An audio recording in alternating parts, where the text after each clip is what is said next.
எனக்காக கொஞ்சம் நேரம் ஒதுக்கி இதை கேள். உன்னை பற்றி நான் முழுமையாக சொல்கிறேன். உன்னுடைய மனநிலை எப்படி இப்போது இருக்கிறது என்று நான் சொல்கிறேன். முழுமையாக எனக்காக நேரம் ஒதுக்கி கவனமாக கேள். நீ எங்கிருந்தாலும் நான் உன்னுடன் இருப்பேன். உன்னுடன் மட்டும்தான் இருப்பேன்.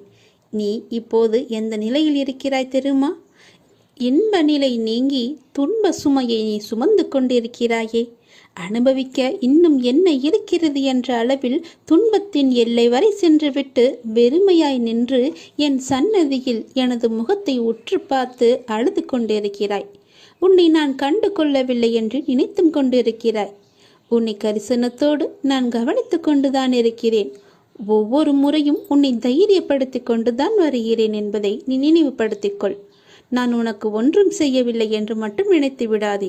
உனக்கே தெரியாமல் நான் பல விதத்தில் உனக்கு உதவி கொண்டிருக்கிறேன். இன்னும் நீ கடந்து போக வேண்டிய தூரம் கொஞ்சம் மட்டும்தான் இருக்கிறது. அதுவரை எல்லையற்ற பொறுமையோடு நீ காத்திரு. உனக்கு மிகவும் பொறுமை தேவை.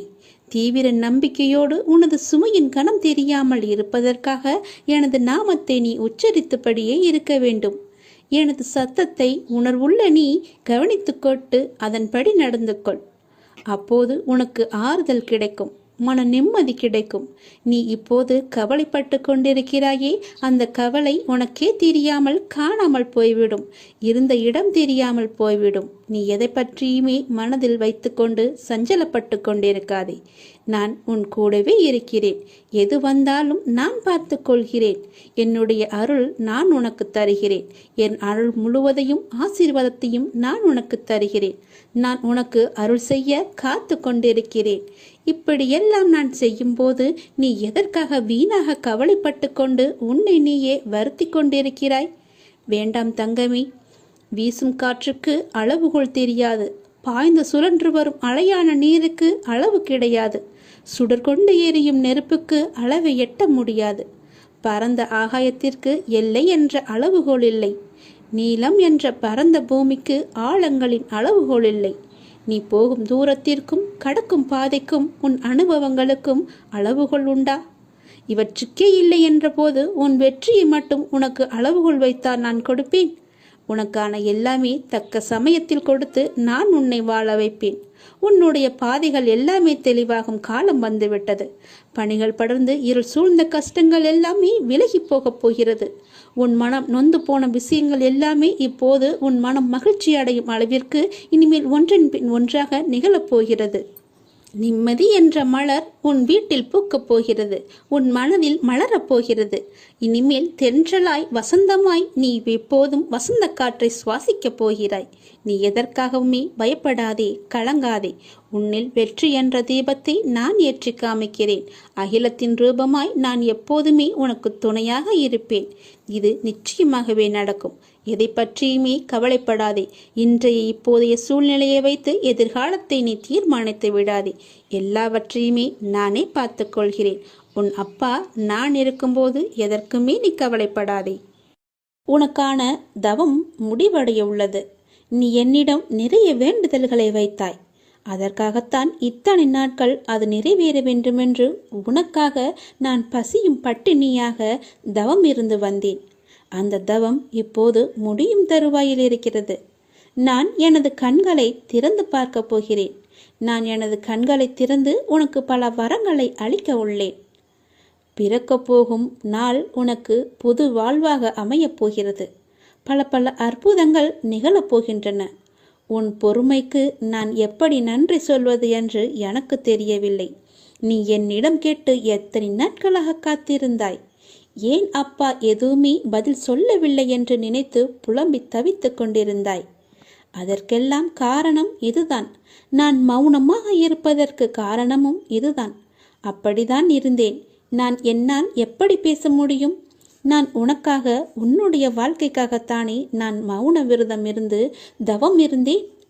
பசியும் பட்டினியாக இருந்தேன்.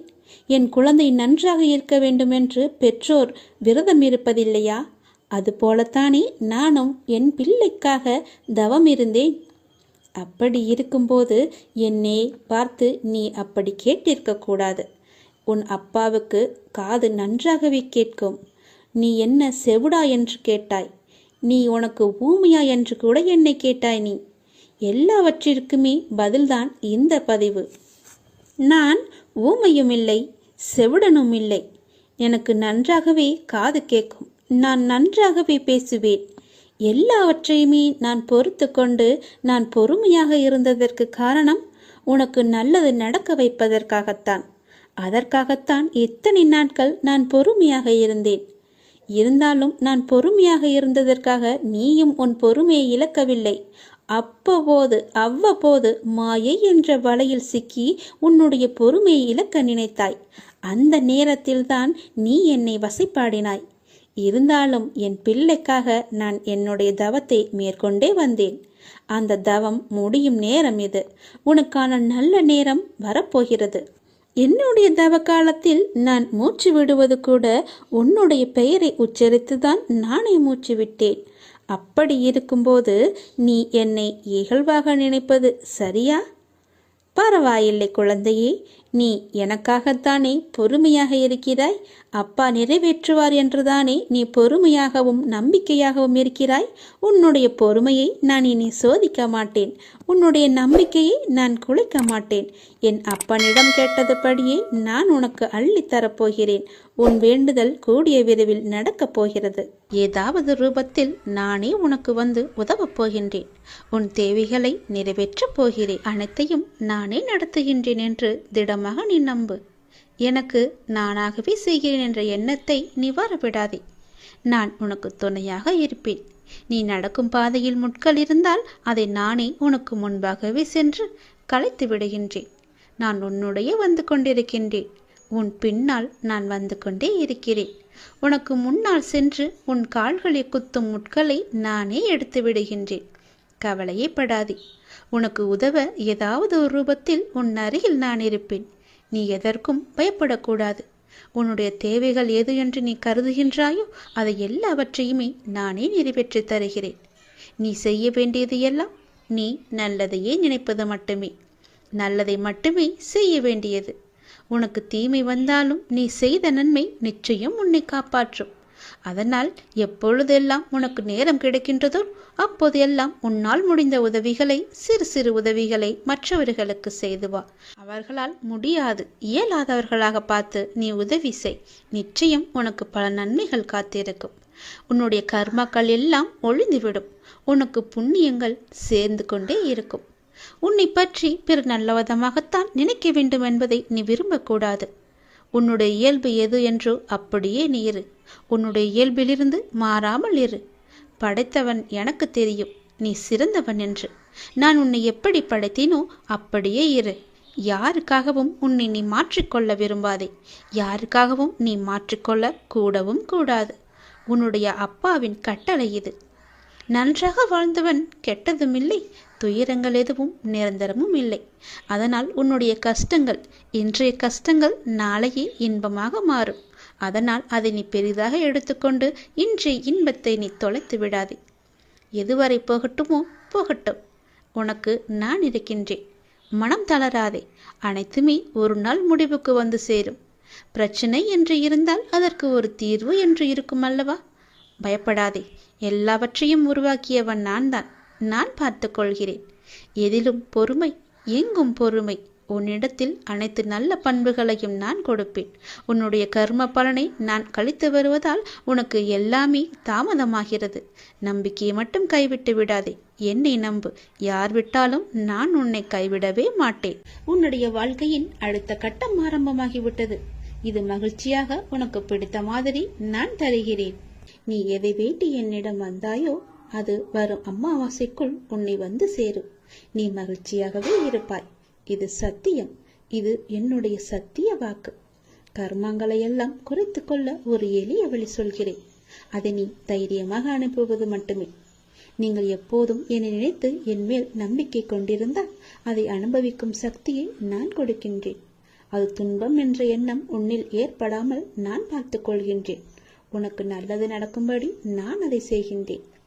நீ முதலில் பொறாமை என்கின்ற வேண்டாத குணத்தை பொறுத்தவரை நமக்கு எந்த லாபமோ நஷ்டமோ கிடையாது என்பதை நீ அறிந்து கொள்ள வேண்டும். பொறாமை என்பது இன்னொருவருக்கு கிட்டியிருக்கும் லாபமோ அல்லது வளம் கண்டு நமக்கு தாழாமை ஏற்படும் எண்ணம்தான். வேறு ஒருவருக்கு ஒரு அதிர்ஷ்டமோ செல்வாக்கோ கிட்டிவிட்டால் நம்மால் அதை சகித்துக் கொள்ள முடியாமல் அவதூறாக பேசுகின்றோம்.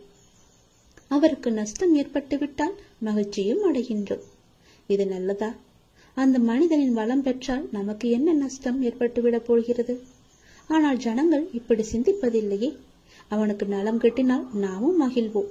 நமக்கும் நலம் கிட்டியது, நாமும் பாக்கியசாலிகள் என எண்ணுவோமே. அதே நலம் நாமும் பெறுவோம். பெறுவதற்கு முயற்சி செய்து கொண்டே இருப்போம்.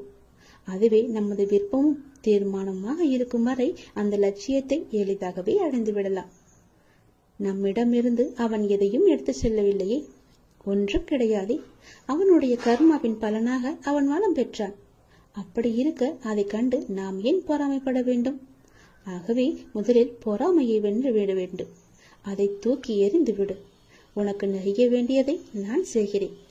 உன் வாழ்வின் அடுத்த கட்டம் இந்த நொடி முதல் ஆரம்பமாகிவிட்டது.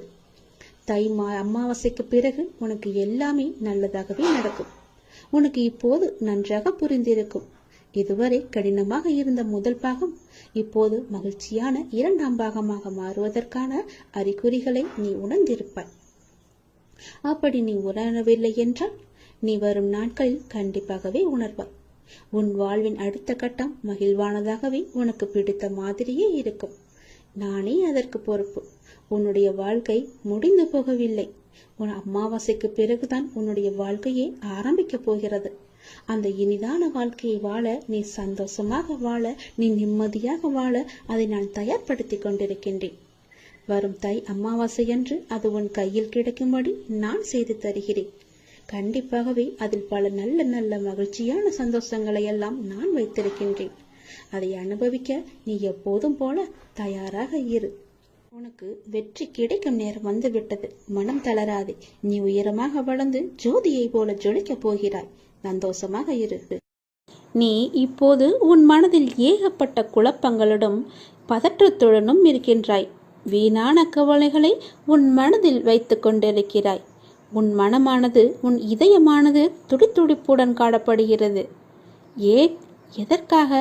வீணாக எதற்காக இந்த கவலை? ஏன் இந்த குழப்பம்? எதற்காக இந்த பதற்றம்? ஏன் இந்த துடித்துடிப்பு? நீ முதலில் அனைத்தையுமே விட்டுவிடு. உன் வேலைகளை பார்த்து கொண்டிரு. போகிற போக்கிலேயே போய்கொண்டிரு. எதையும் நீ தூக்கி சுமந்து கொண்டிருக்காதே. அதை முதலில் மறப்பதற்கு என்ன செய்ய வேண்டுமோ அதை செய். உன்னுடைய மனம் அதிலேயே லயித்து இல்லாமல் வேறு பக்கம் திருப்பு. அப்போதுதான் அவற்றை பற்றி எண்ணம் உன் மனதில் இழுக்காமல் இருக்கும். நான் உனக்காக அவதரித்தவன். நான் இருக்கும்போது எதற்காக நீ கவலைப்படுகிறாய்? உன்னை நல்லபடியாக உயர்த்த உனக்காக பாடுபட்டு கொண்டு நான் இங்கே இருக்கிறேன். தயவு செய்து நான் உன்னுடன் இருப்பதை நீ உணர்ந்து கொள். நான் வருவதற்கு முன்பும் வந்ததற்கு பிறகும் நடந்து கொண்டிருப்பதை நீ உணர்ந்து கொள். நான் வருவதற்கு முன்பு என்ன செய்து கொண்டிருந்தாய், நான் வந்த பிறகு எப்படியெல்லாம் உன்னுடைய பிரச்சனைகள் தீர்ந்தன என்று கொஞ்சம் திரும்பிப்பார். உன்னை எப்படி நான் கைவிடுவேன் என்று ஒரு நொடியில் நீ நினைத்து விட்டாய்? உன் அப்பா உன்னை பார்த்து கொள்ள மாட்டேனா? உன்னை அவ்வளவு சீக்கிரம் விட்டு விடுவேன் என்று நினைக்கிறாயா? உன்னை அனைத்து திசைகளிலிருந்தும் பாதுகாத்து கொண்டிருக்கிறேன். நான் இருக்கும் இடத்தில் எவரையுமே நெருங்க விட மாட்டேன். நான் உனக்குள்ளே நீக்கமர நிறைந்திருக்கிறேன். என் கண் பார்வை உன் மீது விழுந்து கொண்டிருக்கும் போது எந்த கெடுதலும் வந்து உன்னை துன்புறுத்திவிட முடியாது. தெரிந்து கொள். எந்த துன்பமும் உன் அருகில் கூட வர பயப்படும். நான் இருக்கிறேன். நீ பயப்படாதே. உனக்கு வரும் பிரச்சனைகள் எல்லாமே சிறு சிறு வகைதான். பயப்படாதே. பெரிதாக ஒன்றையும் நான் கொடுக்க மாட்டேன். கொஞ்சமாவது உனக்கு பக்குவம் வேண்டும் என்பதற்காகத்தான் இதையெல்லாம் கொடுத்தேன். சின்ன பிரச்சனையை பெரிதாக பார்க்காதே. மனதில் போட்டு குழப்பத்தை ஏற்படுத்தாதே. உன்னை நீயே பதற்றப்பட வைக்காதே. வீணான கவலைப்பட்டு உன் உடம்பை நீ வீணடிக்காதே. உன் இதயம் சீராக துடிக்க வேண்டும். அப்பொழுதுதான் நீயும் நன்றாக இருப்பாய். எப்படி என் வேண்டுகோள்கள் அனைத்தையும் இப்படி நிறைவேறியது என விரைவிலேயே நீ ஆச்சரியப்பட போடுகிறாய். கவலைப்படாதே குழந்தையே. என் கண்ணிலிருந்து வரும் அருள் கதிரால் நீ பாதுகாக்கப்படுகிறாய். அதனால் நீ கவலையை விடு. என்னுடைய கண்ணின் ஒளி உன் மீது இருக்கிறது. என் பார்வை முழுவதுமாகவே உன் மீது மட்டும்தான் இருக்கிறது. என்னை மீறி எதுவுமே உனக்கு நடக்காது. பயப்படாமல் தைரியமாக இரு. சந்தோஷமாகவே வைத்துக்கொள். எல்லா இடங்களிலும் எங்கு போனாலும் துரதிர்ஷ்டம் உன்னை துரத்துகிறது என்று நினைக்காதே. அந்த எதிர்மறை எண்ணத்தை அறவே ஒழித்துவிடு. அப்படி நீ எண்ணுகிறாய், அது முற்றிலும் தவறான எண்ணம். உன்னை விதியும் ஆசைகளும் இக்கட்டான சூழ்நிலையில் எடுத்த முடிவுகள்தான் உன்னை இந்த நிலைக்கு இழுத்து கொண்டு வந்திருக்கிறது என்பதை நீ மறந்துவிடாதே. நான் சொல்கிறேன், அந்த எண்ணத்தை முற்றிலுமாகவே எதிர்த்துவிடு, தடுத்துவிடு, உன்னுக்குள்ளே வைத்து கொள்ளாதே. இன்றிலிருந்து உனக்கான நேரம் தொடங்கிவிட்டது. உன்னுடைய உடல், உன்னுடைய மனம், உன்னுடைய பணம் ரீதியான உன் அனைத்து கஷ்டங்களும் இன்றிலிருந்து நீங்கும். இதை கேட்ட நொடி முதல் அனைத்துமே நீங்கிவிடும். இனி சகல நலமும் வளமும் பெற்று சீரும் சிறப்புமாகவே வாழப்போகிறாய். இது என்னுடைய வாக்கு. வாழ வைக்கும் தெய்வமாகவே நான் இருப்பேன். வழி நடத்தும் சத்குருவாக நான் இருப்பேன். உயிர் காக்கும் தாயாக, தந்தையாக, உற்ற தோழனாக நான் இருப்பேன். நெருங்கிய உறவினராக நான் இருப்பேன். வாழ்வின் நல் வழிகாட்டியாக நான் இருப்பேன். நான் உன் அப்பா. நான் உன்னை மறக்கவே மாட்டேன். என்றுமே உன்னை என் உள்ளங்கையிலும் எனக்குள்ளுமே வைத்து நான் உன்னை வழிநடத்தி செல்கிறேன். உன் கூடவே நான் இருக்கும்போது உன் கஷ்டத்தை நான் தாங்குவேன். உனக்கு தற்போது ஏற்பட்டுள்ள சூழ்நிலை நான் அனுமதித்ததன் மூலம்தான் உன் வாழ்க்கையில் வேறு நல்லதை ஏற்படுத்தப் போகிறேன். எந்த குழப்பத்தையும் நீ உனக்குள்ளே ஏற்படுத்தி கொள்ளாதே. நான் உன்னை எந்த சூழ்நிலையில் இருந்தும் வெளியே கொண்டு வந்து விடுவேன். எவற்றை பற்றியுமே நீ கவலைப்படாதே. எல்லாமே எனக்கு தெரியும். என் அனுமதியின்றி எதுவுமே உன்னை நெருங்க முடியாது. உன்னை திருப்திப்படுத்துவேன். என்னையே நம்பி இருக்கும் உன்னை காப்பதே என்னுடைய வேலை. உன் அப்பா நான் இருக்கும் வரை உன்னை நான் தாங்கிக் கொண்டே இருப்பேன். எந்த சலனமும் பயமும் வேண்டாம் உனக்கு. உன் கஷ்டத்தை நான் தாங்குவேன். நீ நிச்சயமாகவே முன்னேறுவாய். உன் மனதில் எந்த ஒரு பயத்தையும் ஏற்படுத்தி கொள்ளாதே. அப்படி உன் மனதில் பயம் இருந்தால் அதை தூக்கி எறிந்துவிடு. உன்னோடு நான் இருக்கிறேன். எல்லாவற்றையுமே நான் பார்த்து கொள்வேன். பல இரவுகள் நீ தூங்காமல் கழித்தது எல்லாமே எனக்கு தெரியும். எத்தனை இரவுகளை நீ அழுது கொண்டே இருந்தாய், அழுது புலம்பிக் கொண்டே இருந்தாய் என்று. எத்தனை இரவுகளை நீ முழித்திருந்தே கழித்தாய் என்று எனக்கு நன்கு தெரியும். அதனால் கவலைப்படாதே. இந்த நொடி முதலே உன் வாழ்க்கைக்கான நல்ல ஆரம்பம் தொடங்கிவிட்டது. எல்லாம் வெற்றியே. உனக்கு நிறையவே பிரச்சனை இருக்கிறது. எதை சொல்லி எங்கே போய் அழுவது என்று தெரியாமல் நீ தினமும் புலம்பி தவித்து கொண்டிருக்கிறாய். எனக்கென்று யாருமே இல்லையே, நீங்களும் இருக்க மாட்டீர்களா அப்பா என்று என்னிடமே நீ கேட்கிறாய். உனக்கு யார் இல்லை? எல்லோருமே இருக்கிறார்களே. நீதான் அவர்களை புரிந்து கொள்ளவில்லை. யார் என்று சொல்கிறேன் தெரியுமா? அந்த கடவுளை தான் சொல்கிறேன். உனக்காக அம்மாவாக அந்த அம்மன் இருக்கிறார். அப்பாவாக அப்பன் ஈசன் இருக்கிறார். குருவாக நானும் இருக்கிறேன். உனக்காக எல்லோருமே இருக்கும்போது, உனக்காக அந்த கடவுள்களே இருக்கும்போது நீ ஏன் எனக்கு யாருமே இல்லை என்று சொல்கிறாய்? உன் கவலையை போக்க அந்த படைத்த இறைவன் எங்களுக்கு தெரியாதா? உன் பிரச்சனை என்ன என்பது எங்களுக்கு தெரியாதா? உன் பிரச்சனையை கேட்பதற்கு எவரும் இல்லை என்று நீ கவலைப்படாதே. உனக்காக நாங்கள் எல்லோருமே இருக்கிறோம். எந்த பிரச்சனையாக இருந்தாலும் சரி, எங்களிடம் சொல். உடனே நாங்கள் தீர்வு கொடுக்கிறோம். உனக்காக, என்னுடைய குழந்தைகளுக்காக நாங்கள் எது வேண்டுமானாலும் செய்வோம். உன்னை படைத்தது யார் என்று நினைக்கிறாய்? உன்னை படைத்தது நாங்கள்தான். எங்களுக்கு தெரியாதா? நீ எங்கு, எப்போது, எப்படி பிறக்க வேண்டும், யார் வயிற்றில் பிறக்க வேண்டும், யார் உனக்கு அப்பாவாகவும் அம்மாவாகவும் இருக்க வேண்டும் என்று எங்களுக்கு தெரிந்துதான் நான் உன்னை படைத்தேன். நாங்கள் உங்களுக்கு செய்வது எல்லாமே நன்மையாகத்தான் இருக்கும். அதனால்தான் இவர்களுக்கு உன்னை பிள்ளையாக படைத்தேன். இப்போது நடந்தது, இதற்கு முன்பு நடந்தது, இனிமேல் நடக்கப் போவது எல்லாமே எங்களுக்கு தெரிந்துதான் நடக்கிறது என்பதை நீ ஏன் மறந்துவிட்டாய்? உன்னுடைய கவலைகளை பற்றி எங்களுக்கு தெரியாதா? உன்னுடைய பிரச்சனைகள் எல்லாமே தீரும் நேரத்தை நீ நெருங்கிவிட்டாய். நீ இதுவரை அனுபவித்தது பூர்வ ஜென்ம முந்தைய ஜென்ம கர்மாவின் பலன்தான். மிச்சம் இருந்தது, அது இப்போது முழுவதுமாகவே தீர்ந்துவிட்டது. இன்னும் நான் உனக்கு நிறையவே கொடுக்கப் போகிறோம். அதை பெறுவதற்கு நீ தயாராக இரு. என்ன கஷ்டத்தை கொடுக்கப் போகிறீர்களா என்றுதானே நீ கேட்கிறாய்? அவ்வளவு சோதனைகளை நீ தாங்கி இருக்கிறாய், அவ்வளவு பிரச்சனைகளை நீ பார்த்து இருக்கிறாய்.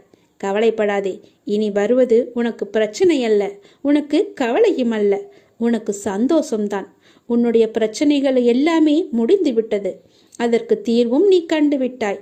இனி நடக்கப் போவது எல்லாமே உனக்கு ஜெயமாகவே இருக்கும், சந்தோஷமாகவே இருக்கும். நீ கேட்டது அனைத்துமே உங்களுக்கு கிடைக்கும். நீ எதிர்பார்த்தபடியே உன்னுடைய வாழ்க்கை நிச்சயமாகவே அமையும். என் வார்த்தையை நம்பு. உன்னை நான் படைத்தேன். பக்தியுடனும் நம்பிக்கையுடனும் விசுவாசத்துடனும் என்னை நோக்கிய வணங்கிய மறுகணமே உன் கண்முன் நான் காட்சி அளிப்பேன். நான் உனக்கு காட்சி தரப்போகிறேன். நான் உன்னை கண்டிக்கிறேன். நீ ஏன் தேவையில்லாத செயல்களையெல்லாம் இழுத்து போட்டுக்கொண்டு செய்து கொண்டிருக்கிறாய்? நான் உனக்கு இப்போதே எச்சரிக்கிறேன். தேவையில்லாத செயல்களை நீ செய்யாதே. நீ கடந்து போனதை நினைத்து இடிந்து போகிறாய். வேண்டாம். நீ அடுத்தவரோடு ஒப்பிட்டு பார்த்து நீ துவண்டு போகிறாய். அதுவும் வேண்டாம். அனைவரையும் திருப்திப்படுத்த நினைத்து உன்னுடைய நிம்மதியை நீ இழந்து கொண்டிருக்கிறாய். அதுவுமே உனக்கு வேண்டாம். நீ தேவையில்லாத இந்த செயல்களையெல்லாம் நீ செய்யாதே. நான் சொல்வது போல செய். நீ சந்தோஷமாகவே இருப்பாய். உன் பாதையில் இனி எல்லாமே வெற்றியாகவே அமையும். நீ எத்தனை துயரங்கள் வந்தாலும் தளர்ந்து போகக்கூடாது. நான் உன் மனதில் ஆழமாக இருக்கும்போது நீ எதற்கும் கலங்கக்கூடாது. நீ மற்றவர்களைப் போல் இல்லாமல் அனைவரது மனதையும் கவரும் அளவிற்கு நீ கடந்து கொள்வாய், நடந்து கொள்வாய். யார் எதை கேட்டாலும் தந்துவிடும் நற்குணம் உனக்கு இயற்கையாகவே உண்டு. உன்னை துரத்தியவர் மத்தியில் எதிர்த்து நின்று நீ செயல்படுவாய். உனது துன்பங்கள் மறையப் போகிறது. கர்ம பலன்களிலிருந்து நீ விடுபட போகிறாய். அனைத்துமே மாறப்போகிறது. எதற்காகவும் எந்த சூழ்நிலையிலும் நீ கலங்கக்கூடாது. எவரை கண்டும் நீ அஞ்சக்கூடாது. நீ செயல்படு, சந்தோஷமாக செயல்படு. உன் வெற்றி இலக்கை நோக்கி நீ செயல்பட்டு நீ நீயாக இரு. வேண்டியதை தருவதற்கு நான் இருக்கிறேன் உனக்கு. எதை வேண்டுமானாலும் செய். என் மீது நம்பிக்கை வைத்து முழு முயற்சியோடு செய். என்னுடைய துணை எப்போதுமே உனக்கு உண்டு. மனம் தளராதே. உன் அப்பா நான் இருக்கிறேன். உன்னை அனைத்திலுமிருந்து பாதுகாத்து உன்னை வீழ்த்த நினைத்தவர் மத்தியில் உன்னை பார்த்து வியக்கும்படி நான் செய்கிறேன். நான் உன்னை மறந்து விட்டேன் என்று நினைக்கிறாய். நான் உன்னை மறக்கவே இல்லை. எப்பொழுதும் உனது நினைவுகளை நான் சுமந்து கொண்டே இருக்கிறேன், இருப்பேன், இனியும் இருந்து கொண்டு இருப்பேன். தைரியமாக இரு, மகிழ்ச்சியாக இரு. நான் உனக்கு அள்ளித்தரும் நேரம் இது. உனக்காக அள்ளி கொடுக்கப் போகிறேன். உனக்காகவே. நீ கலங்கக்கூடாது. ஏனே நீ சரணாகதி அடைந்து விட்டாய் அல்லவா? நான் உன்னை நிச்சயமாகவே பாதுகாப்பேன். பொறுமையாக இரு. நீ பெருமைப்படப் போகிறாய். அப்பா நான் உனக்கு துணையாக இருக்கிறேன். உனக்கு நிறையவே பிரச்சனை இருக்கிறது. எதை சொல்லி எங்கே போய் அழுவது என்று தெரியாமல் நீ தினமும் புலம்பி தவித்து கொண்டிருக்கிறாய். எனக்கென்று யாருமே இல்லையே, நீங்களும் இருக்க மாட்டீர்களா அப்பா என்று என்னிடமே நீ கேட்கிறாய். உனக்கு யார் இல்லை? எல்லோருமே இருக்கிறார்களே. நீதான் அவர்களை புரிந்து கொள்ளவில்லை. யார் என்று சொல்கிறேன் தெரியுமா? அந்த கடவுளை தான் சொல்கிறேன். உனக்காக அம்மாவாக அந்த அம்மன் இருக்கிறார். அப்பாவாக அப்பன் ஈசன் இருக்கிறார். குருவாக நானும் இருக்கிறேன். உனக்காக எல்லோருமே இருக்கும்போது, உனக்காக அந்த கடவுள்களே இருக்கும்போது நீ ஏன் எனக்கு யாருமே இல்லை என்று சொல்கிறாய்? உன் கவலையை போக்க அந்த படைத்த இறைவன் எங்களுக்கு தெரியாதா? உன் பிரச்சனை என்ன என்பது எங்களுக்கு தெரியாதா? உன் பிரச்சனையை கேட்பதற்கு எவரும் இல்லை என்று நீ கவலைப்படாதே. உங்களுக்காக உனக்காக நாங்கள் எல்லோருமே இருக்கிறோம். எந்த பிரச்சனையாக இருந்தாலும் சரி, எங்களிடம் சொல். உடனே நாங்கள் தீர்வு கொடுக்கிறோம். உனக்காக, என்னுடைய குழந்தைகளுக்காக நாங்கள் எது வேண்டுமானாலும் செய்வோம். உன்னை படைத்தது யார் என்று நினைக்கிறாய்? உன்னை படைத்தது நாங்கள்தான். எங்களுக்கு தெரியாதா? நீ எங்கு, எப்போது, எப்படி பிறக்க வேண்டும், யார் வயிற்றில் பிறக்க வேண்டும், யார் உனக்கு அப்பாவாகவும் அம்மாவாகவும் இருக்க வேண்டும் என்று எங்களுக்கு தெரிந்துதான் நான் உன்னை படைத்தேன். நாங்கள் உங்களுக்கு செய்வது எல்லாமே நன்மையாகத்தான் இருக்கும். அதனால்தான் இவர்களுக்கு உன்னை பிள்ளையாக படைத்தேன். இப்போது நடந்தது, இதற்கு முன்பு நடந்தது, இனிமேல் நடக்கப் போவது எல்லாமே எங்களுக்கு தெரிந்துதான் நடக்கிறது என்பதை நீ ஏன் மறந்துவிட்டாய்? உன்னுடைய கவலைகளை பற்றி எங்களுக்கு தெரியாதா? உன்னுடைய பிரச்சனைகள் எல்லாமே தீரும் நேரத்தை நீ நெருங்கிவிட்டாய். நீ இதுவரை அனுபவித்தது பூர்வ ஜென்ம முந்தைய ஜென்ம கர்மாவின் பலன்தான். மிச்சம் இருந்தது, அது இப்போது முழுவதுமாகவே தீர்ந்துவிட்டது. இன்னும் நான் உனக்கு நிறையவே கொடுக்கப் போகிறோம். அதை பெறுவதற்கு நீ தயாராக இரு. என்ன கஷ்டத்தை கொடுக்கப் போகிறீர்களா என்றுதானே நீ கேட்கிறாய்? அவ்வளவு சோதனைகளை நீ தாங்கி இருக்கிறாய், அவ்வளவு பிரச்சனைகளை நீ பார்த்து இருக்கிறாய். கவலைப்படாதே, இனி வருவது உனக்கு பிரச்சனை அல்ல, உனக்கு கவலையும் அல்ல, உனக்கு சந்தோஷம்தான். உன்னுடைய பிரச்சனைகள் எல்லாமே முடிந்து விட்டது, அதற்கு தீர்வும் நீ கண்டுவிட்டாய். இனி நடக்கப் போவது எல்லாமே உனக்கு ஜெயமாகவே இருக்கும், சந்தோஷமாகவே இருக்கும். நீ கேட்டது அனைத்துமே உங்களுக்கு கிடைக்கும். நீ எதிர்பார்த்தபடியே உன்னுடைய வாழ்க்கை நிச்சயமாகவே அமையும். என் வார்த்தையை நம்பு. உன்னை நான் படைத்தேன்.